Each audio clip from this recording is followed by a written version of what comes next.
Drone peledak Rusia terekam mengudara dan masuk lewat pintu bangunan yang menjadi pusat kendali militer Ukraina. Rekamannya beredar di Telegram pada Selasa 2 Juli 2024. Dalam keterangan unggahan disebutkan, militer Rusia menghancurkan awak drone penyerang angkatan bersenjata Ukraina di Zaporozhye.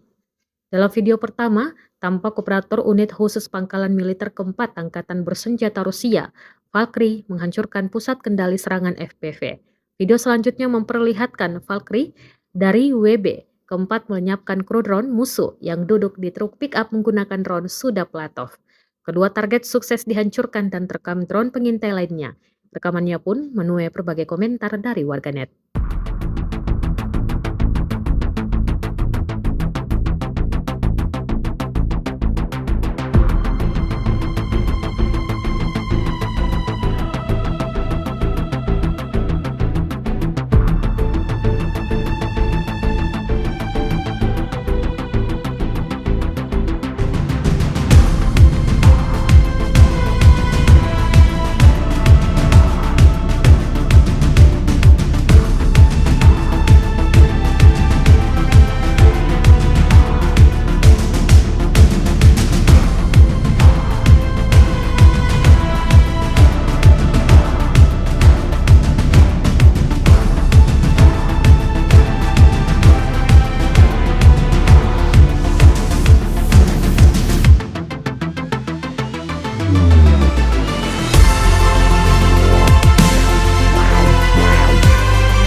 Download Tribun X sekarang, menghadirkan lokal menjadi Indonesia.